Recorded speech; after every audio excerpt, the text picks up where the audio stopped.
we were just talking to Matt Rempe for a while there, and his game when he came into the league, it looked like it was uncontrolled chaos at times with him.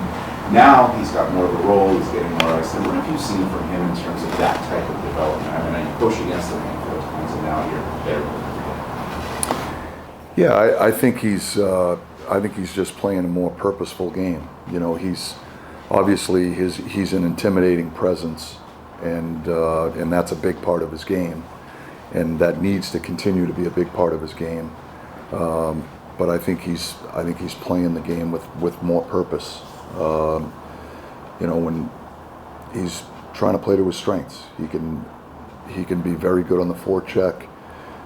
He can get in and use his physicality. He's pretty good. He's a handful at the net front. So he's from a defensive standpoint, he's got a pretty good defensive conscience, and his awareness, his attention to detail is getting better. So I think he's making a concerted effort on becoming a more well-rounded player, and we're trying to help him get there. But that's been my observation since training camp started. I wanted to ask about Noah Lava, just checking in on how he's doing. Obviously had a great camp in preseason, made the team. 8 games in, how's he looking? I think he's, it's been a little bit of a roller coaster ride. I think he's had moments where he's played extremely well. He's had other moments where it's been a little overwhelming for him, and it's not anything that we didn't anticipate as a young player trying to make the jump. I feel like that's a crowded bus when it comes to young players trying to make the jump into the league. So, but we really like his game. He brings a speed element. He plays with confidence, which we really think is an important element of playing in this league. And he also has aptitude. He's learning every day. So, the experience that he's getting, we think, is invaluable. And we'll see where it goes. But that I think as a young player, early in the season, the first couple of games, a lot of times those guys, they're playing on adrenaline, and then the reality of the NHL sets in, the grind of the schedule, the daily endeavor, and so, that's when it gets hard. And so, having the ability to sustain your level of play through all of that is one of the challenges that all young players face when they're trying to make the jump. Speaking of young players, just San Jose's young skill, just the challenge that you said. Well, they're a dangerous team with some of the young skill that they have. I think they have a quick strike capability to their game. They've got some players that if you give them opportunity, they can finish. And so, we're going to have to bring a diligent game, just like we would against any other team. But they're a young, enthusiastic, they're a team that brings a lot of energy. They're an aggressive group in how they play, their style of play. And if you don't handle their aggression, their young skill is gonna hurt you. You have to guard against being caught off guard by a winning team. They're hungry. Well, I'd like to believe we're hungry too. Mike, I wanted to ask you a little bit about, earlier in the season we talked about balance in the lineup and some of the things you're constantly toying with and debating. The way that it's constructed right now, especially with Trocheck out, the Mika Panarin line, it seems like they've been picking it up and they've obviously been producing some points. And JT, we've seen his line, you're throwing him out there with a lot of the tough assignments against the top centers and things of that nature. Are you feeling like you have enough scoring balance with the lines right now, or is that maybe an area of concern in some of the results? Well, I think, obviously we've been challenged to score. The puck hasn't gone in the net,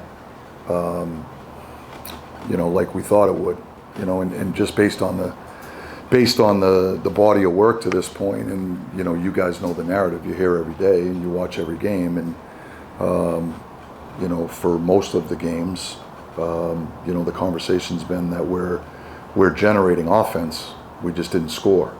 And so when you say balanced and scoring, I'm not sure where that balance is.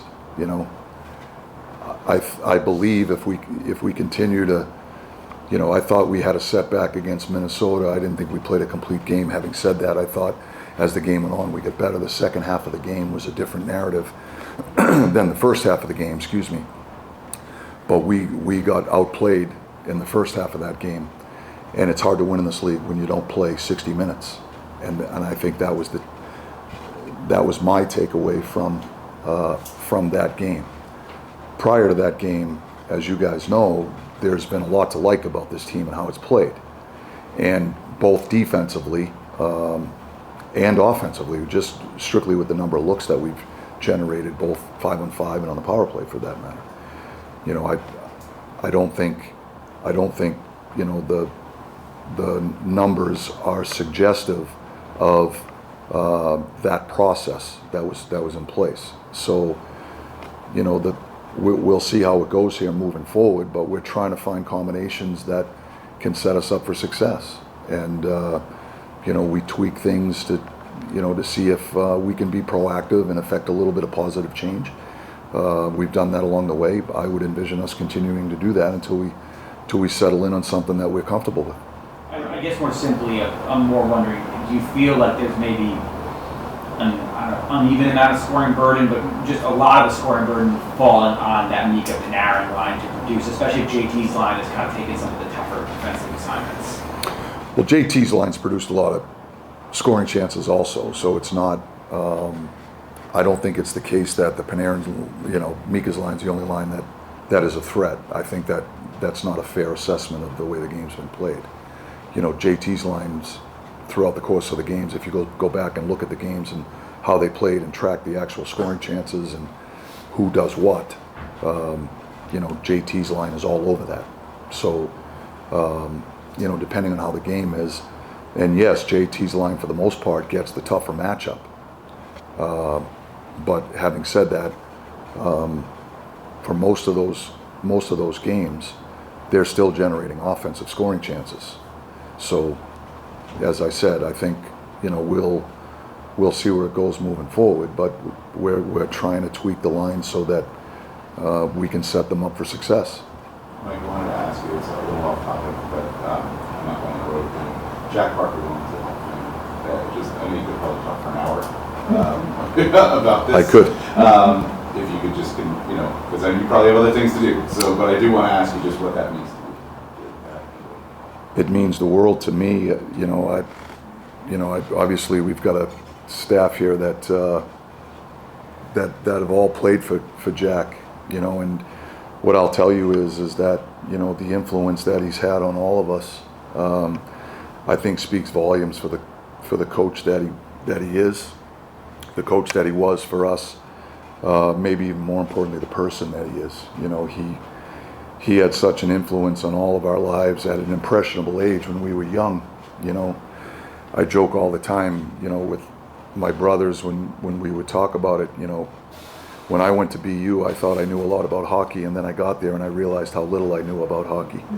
And, you know, and I think Jack was the guy that made me aware of that. But he's an incredible coach. He's a great teacher. You know, he's arguably the best teacher that I've ever played for. And I think he's so deserving of the honor. You know, just, I mean, his legacy speaks for itself. The biggest thing for me is just Jack the person, you know, the influence that he's had on so many players that have played for him. He's had such a positive influence on all of our lives in so many ways. You know, I think, you know, if I could ever, you know, scratch the surface of having a positive influence on people like he has, that would be something that I would be very proud of. Thank you.